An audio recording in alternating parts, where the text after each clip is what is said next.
Bana, mambo ni gani? Hii ni Bongo Info. Mimi naitwa Bessie Benny na leo nakuletea story ambayo imekwenda viral sana kwenye mitandao ya kijamii, hasa kwa East Africa hivi sasa, kwa sababu imeshakwenda mbali, na hii ni kuhusiana na sakata zima mpaka lilipofikia la mwanamuziki Harmonize pamoja na Ibra, ambaye Ibra yupo Konde Gang mpaka sasa hivi. Kwa mujibu wa Konde Gang yenyewe, uongozi wake umeweka wazi hilo.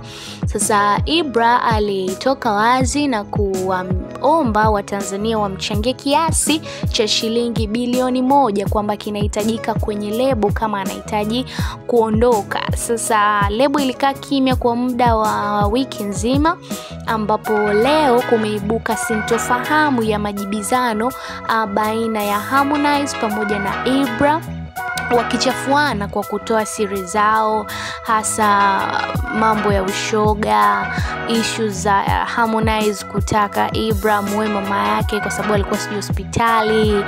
So kumeibuka sintofahamu nyingi, huyu akiongea lake, huyu akiongea hili, lakini pia Harmonize akajibu kuhusiana na waliokuwa wanasema kwamba kwa nini anamdai Ibra shilingi bilioni 1 na wakati hajawekeza kiasi hicho. Sasa yeye amesema aliwekeza kila kitu ndani ya uwezo wake kwenye muziki wa Ibra. Sasa kwa wanaosema hajawekeza, yeye ndo kajibu hivyo. Sasa baada ya sintofahamu nyingi, ikiwemo jioni hizi Diamond Platnumz na akaposti picha zake mpya kupitia ukurasa wa Instagram, then akaweka wimbo wa Copy and Paste, ambao wimbo huo ni wa Ibra aliotoa hivi karibuni. Sasa katika posti ile, Ibra alipita pale chini na kuandika bro, mchango wako ni wa muhimu, akamtajia na namba ya kulipia na vitu kama hivyo, waja wakisema kweli shida zina tabia za kukurudisha kwa yule ambaye ulimtukana nyuma. Sasa baada ya sakata hilo zima la siku ya leo,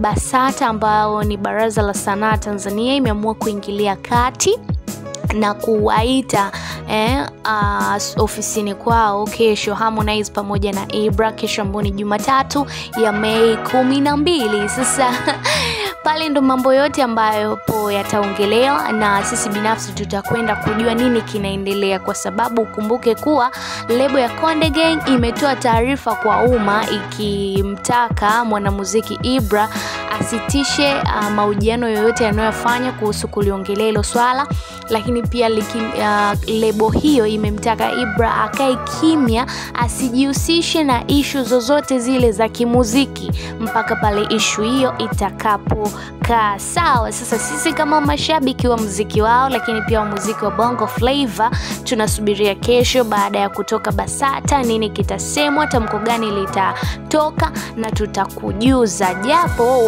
wadau wengi wa muziki wameshauri kwamba issue hiyo imalizike kutokana na afya ya muziki wetu, kwamba jambo hilo lisichafue sifa ya muziki wa Bongo Flava. So it is what it is. Hii ni Bongo Info. Usisahau kusubscribe, kulike, kushare na kucomment ili uwe unapata taarifa zetu kila ambapo tunakuwa tunaziachia. Mimi naitwa Bessie Benny, you already know. Cheers.